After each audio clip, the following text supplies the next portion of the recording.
O diabo existe e seu papel ativo não pertence ao passado e não pode ser reduzido ao espaço da fantasia popular. Na realidade, o diabo continua a induzir os homens ao pecado hoje mesmo. Por tal razão, a atitude do discípulo de Cristo frente a Satanás tem que ser de vigilância e de luta e não de indiferença. Na realidade, a mentalidade do nosso tempo relegou a figura do diabo à mitologia e ao folclore. Baudelaire afirmava justamente que a obra-prima de Satanás nos tempos modernos é induzir as pessoas a não acreditarem na sua existência. Consequentemente, não é fácil imaginar que Satanás deu mostras da sua existência, mesmo quando ele foi forçado a se expor para afrontar o Padre Pio em duros combates. Tais batalhas eram brigas sangrentas, como foi escrito em muitas cartas que São Padre Pio enviava aos seus diretores espirituais.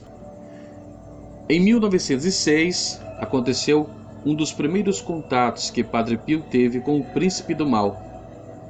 Padre Pio tinha retornado ao convento de Santa Elia de Piaunisy, uma noite de verão em que ele não conseguia dormir por causa do grande calor. Ouviu o barulho dos passos de alguém que no quarto vizinho caminhava para lá e para cá. O pobre Anastácio não pode dormir como eu, pensou Padre Pio. Quero chamá-lo, pois pelo menos conversamos um pouco. Ele foi até a janela e chamou o confrade, mas sua voz permaneceu presa na garganta. No parapeito da janela vizinha, um monstruoso cão se apoiava. Assim contava o próprio Padre Pio. Vi horrorizado entrar pela porta um enorme cão feroz, de cuja boca saía muita fumaça. Eu caí de bruços na cama e ouvi o que ele dizia. É este, é este. Ainda naquela posição, vi a fera pular sobre o parapeito da janela e de lá lançar-se sobre o telhado da frente para em seguida desaparecer. O diabo submeteu o Padre Pio a tentações em todos os sentidos. Padre Agostinho confirmou que o diabo apareceu a ele de diferentes formas. O diabo apareceu como meninas jovens que dançavam nuas em forma de crucifixo, como um jovem amigo dos monges, como o pai espiritual, como o padre provinciano, como o Papa Pio X, como o anjo da guarda, como São Francisco e como Nossa Senhora. O diabo também apareceu nas suas formas horríveis, com um exército de espíritos infernais. Às vezes não havia nenhuma aparição, mas Padre Pio estava ferido. Ele era torturado com barulhos ensurdecedores, cuspido e etc. Padre Pio teve sucesso livrando-se dessas agressões ao invocar o nome de Jesus. As lutas entre Padre Pio e Satanás ficaram cada vez mais duras quando Padre Pio livrou as almas possuídas pelo diabo. Mais uma vez falou ao padre Tarcísio de Cerverina que, antes de ser exorcizado, o diabo gritava: Padre Pio, você nos dá mais preocupação que São Miguel. E também: Padre Pio, não aliene as almas de nós e nós não molestaremos. Vejamos como o Padre Pio descreveu, nas cartas que enviou aos seus diretores espirituais, as agressões do diabo. Carta para Padre Agostinho, de 18 de janeiro de 1912. O Barba Azul não quer ser derrotado. Ele chegou a mim assumindo todas as formas. Durante vários dias, vem visitar-me com seus espíritos infernais, armados com bastões de ferros e pedras. O pior é que eles vêm com seus próprios semblantes. Várias vezes eles me tiraram da cama e me arrastaram pelo quarto. Mas Jesus, Nossa Senhora, o anjo da guarda, São José e São Francisco estão frequentemente comigo. Carta para Padre Agostinho, 5 de novembro de 1912. Querido Padre, esta é a segunda carta, graças a Deus, e segue o mesmo destino da anterior.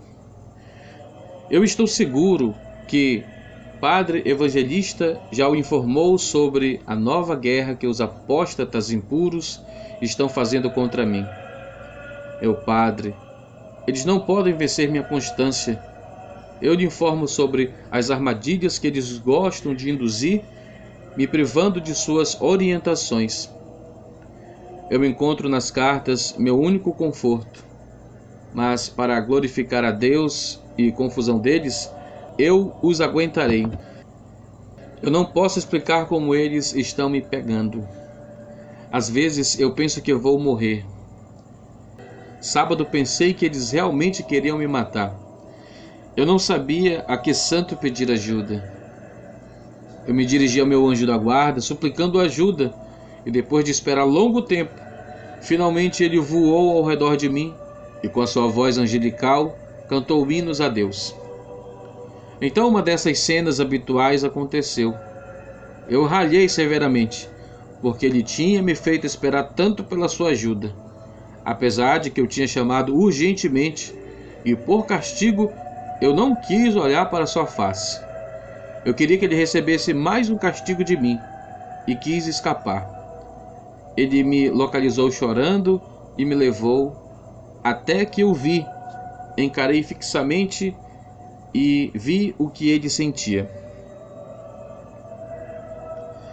Carta para Padre Agostinho, datada de 18 de novembro de 1912. O inimigo não quer me deixar só, me bate continuamente. Ele tenta envenenar minha vida com as armadilhas infernais. Ele se perturba muito porque eu lhes conto estes fatos. Ele me sugere não lhe contar os fatos que acontecem entre ele e eu. Ele me pede que narre as visitas boas que recebo. Na realidade, ele diz que você gosta de só destas histórias. O pastor esteve informado da batalha que eu travo com estes demônios e, com referência às cartas, ele me sugeriu ir até ele e abrir a carta assim que estivesse chegando. E quando abri a carta junto do pastor, achamos a carta suja de tinta. Era a vingança do diabo. Eu não posso acreditar que você me tenha enviado a carta suja, porque você sabe que eu não enxergo bem. No princípio nós não podemos ler a carta, mas depois de sobrepor o crucifixo à carta, tivemos sucesso na leitura, até mesmo não sendo capazes de ler letras pequenas. Carta para Padre Agostinho, de 13 de fevereiro de 1913. Agora, 22 dias passados desde que Jesus permitiu aos diabos descarregarem a raiva deles em mim, meu corpo, meu Padre, é todo marcado pelos golpes que recebi, até o presente, dos nossos inimigos. Várias vezes tiraram minha camisa e me golpearam de forma brutal. Carta para Padre Benedetto, de 18 de março de 1913. Os diabos não deixam de me golpear e me derrubam da cama. Eles removem minha camisa para me baterem. Mas agora eles já não me assustam mais. Jesus me ama, me levanta e me coloca na cama. Satanás foi além de todos os limites da provocação com o Padre Pio, até lhe disse que era um penitente.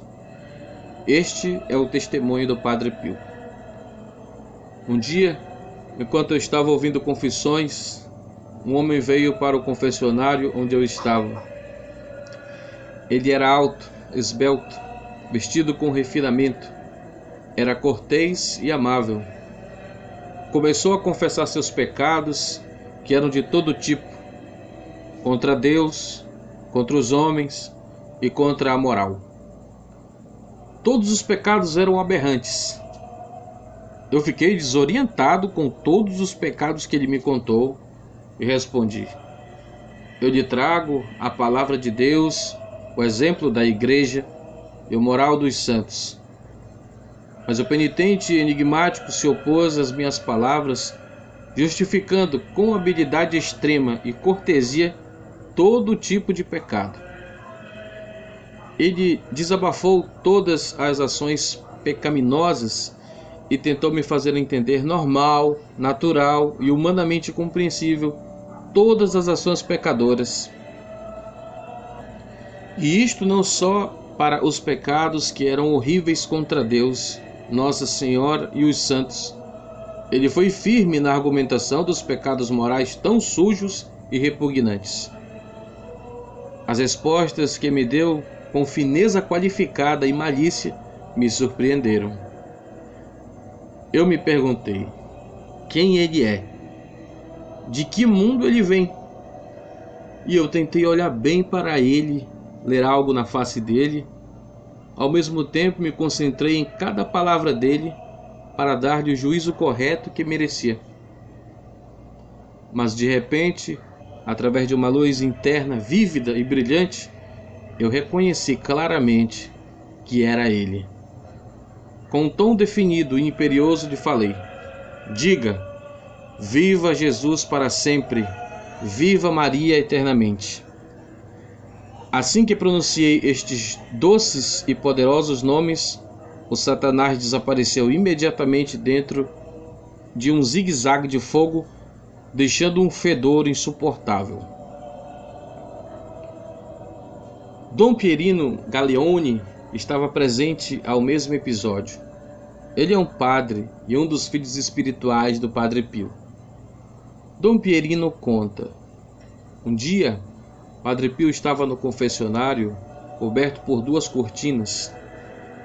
As cortinas do confessionário não estavam fechadas e eu tive oportunidade de ver o Padre Pio. Os homens, enquanto se preparavam, se posicionaram em uma fila única. Do lugar onde eu estava, lia o breviário e às vezes erguia o olhar para ver o padre. Pela porta pequena da igreja entrou um homem. Ele era bonito, com olhos pequenos e pretos, cabelo grisalho, com uma jaqueta escura e calças compridas. Eu não quis me distrair e continuei recitando o breviário. Mas uma voz interna me falou: pare e olhe. Eu parei e olhei para Padre Pio. Aquele homem parou em frente do confessionário. E depois que o penitente anterior foi embora, desapareceu imediatamente entre as cortinas. Estava em pé, de frente para o Padre Pio. Então eu não vi mais aquele homem de cabelo grisalho. Depois que alguns minutos se passaram, o vi penetrando no chão, no confessionário, na cadeira onde Padre Pio estava sentado. Vi Jesus em seu lugar. Ele era loiro, jovem e bonito, e ele parecia fixo naquele homem que penetrou o chão. Então vi Padre Pio surgir novamente. Ele voltou a tomar seu assento, era semelhante a Jesus. Pude ver claramente o Padre Pio e imediatamente ouvi sua voz: se apressem. Ninguém notou este acontecimento e todos permanecemos onde estávamos.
séculos.